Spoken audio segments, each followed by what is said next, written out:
Hello sister പറയൂ. Hello doctor, ഇപ്പോൾ ഒരു സജി എന്ന് പറഞ്ഞൊരു പേഷ്യന്റ് വന്നില്ലേ? വന്നിട്ടില്ല, വരുന്നേ ഉണ്ടാവുള്ളൂ.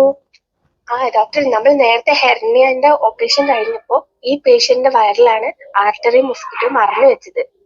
ഓ 206ാമത്തെ പേഷ്യന്റ് ആണ് കേട്ടോ ഡോക്ടർ. Okay okay. അപ്പൊ ഇനി 14 പേരും കൂടെ ബാക്കിയുണ്ട് അല്ലേ ഡോക്ടർ? അതെ അതെ, ഇനിയിപ്പോ ഒന്ന് മാനേജ് ചെയ്ത് വരണേ. വരൂ വരൂ. ഓക്കെ, ഇയാളെ കട്ട് ചെയ്തു. ശരി ശരി. ഓക്കെ, വരൂ വരൂ വരൂ. ഇത് പറയൂ. ഡോക്ടർ, 2 ദിവസമായിട്ട് ഭയങ്കര തലവേദന. തലവേദനയോ? ശരി, ഞാൻ നോക്കി നോക്കട്ടെ കേട്ടോ. ഭയങ്കര തല ഇങ്ങനെ കുടിക്കാനൊന്നും പറ്റുന്നില്ല ഡോക്ടർ, ഭയങ്കര തലവേദന. ശരി, നോക്കട്ടെ. ഡോക്ടർ, തലയാണ് വേദന. അതെനിക്ക് മനസ്സിലായടോ. ഞാനൊന്ന് അമർത്തി നോക്കാം. വേദന ഉണ്ടെങ്കിൽ പറയണോ കേട്ടോ. ഇവിടെ വേദന ഉണ്ടോ? ഇവിടെ ഒരു വേദന ഇല്ല ഡോക്ടർ. ഇവിടെയോ? ഇല്ല.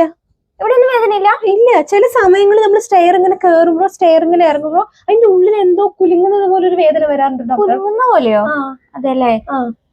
ശരി, കുഴപ്പമില്ല. നമുക്ക് പെട്ടെന്നൊരു ഓപ്പറേഷൻ വേണ്ടി വരും. തലവേദനയ്ക്കോ? തലവേദന മാറണ്ടേ? തലവേദനയ്ക്ക് എന്തിനാ ഡോക്ടർ ഓപ്പറേഷൻ? തലയിലാണോ ഓപ്പറേഷൻ? അല്ലല്ല, വയറിലാണ് ഓപ്പറേഷൻ.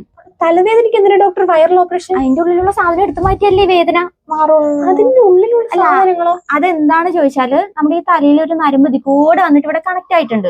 അത് ചെറുതായിട്ടൊന്ന് പൊട്ടി പോയിട്ടുണ്ട്. നമ്മൾ ചെറുതായിട്ടൊന്ന് ഓപ്പറേറ്റ് ചെയ്തിട്ട് അത് ജോയിൻ ചെയ്യും. അപ്പൊ ഈ തലവേദന മാറും. അയ്യോ, ഞാൻ ചെറിയൊരു വേദനയായിരുന്നു. ഞാൻ വീട്ടിലൊന്നും പറഞ്ഞിട്ടില്ല ഇങ്ങനെയുള്ള കാര്യങ്ങൾ. വിളിച്ചു പറഞ്ഞാൽ മതി. അയ്യോ ഡോക്ടർ, നമ്മൾ കഴിഞ്ഞ മാസമാണല്ലോ ഇവിടെ ഓപ്പറേഷൻ കഴിഞ്ഞത്. എനിക്ക് വയറിൽ ഓപ്പറേഷൻ കഴിഞ്ഞത്. അതുകൊണ്ട് തന്നെ അതിന്റെ പൈസ തന്നെ ഇപ്പൊ നമ്മള് കടം വാങ്ങിയിട്ടാണ്. അപ്പൊ ഇതിലിപ്പോ പെട്ടെന്നൊരു ഓപ്പറേഷൻ പറയുമ്പോ അതിനുള്ള പൈസയൊന്നും ഇല്ല. അത് കുഴപ്പമില്ല. നമ്മുടെ ഇന്നില്ലേ നമ്മുടെ ഹോസ്പിറ്റലിന്റെ ആനിവേഴ്സറി ആണ്. അപ്പൊ 20 പേർക്ക് നമ്മൾ ഫ്രീ ആയിട്ട് ഓപ്പറേഷൻ ചെയ്ത് കൊടുക്കുന്നുണ്ട്. അതില് നിങ്ങളും കൂടെ ഇൻക്ലൂഡഡ് ആവും. ശരി ഡോക്ടർ, ഒന്ന് ഞാൻ വീട്ടിൽ പോയി പറഞ്ഞിട്ട് നാളെ വരെ ഡോക്ടർ. അയ്യോ, ഇന്ന് തന്നെ ചെയ്യണം. ഇന്നോ? അതെ അതെ. അയ്യോ, ഞാൻ മാത്രമേ ഉള്ളൂ ഡോക്ടർ, കൂടെ എന്റെ കൂടെ ആരും ഇല്ല. അതൊന്നും കുഴപ്പമില്ല, നമ്മുടെ സിസ്റ്റേഴ്സ് ഉണ്ടല്ലോ, അവര് നോക്കിക്കോളും. അങ്ങനെയാണോ? അതെ അതെ. ആനിവേഴ്സറി ആയതുകൊണ്ടാണ്. അതെ അതെ അതെ. അതല്ല, ഇന്ന് മാത്രമേ ആനുകൂല്യമുള്ളൂ. അതെ അതെ.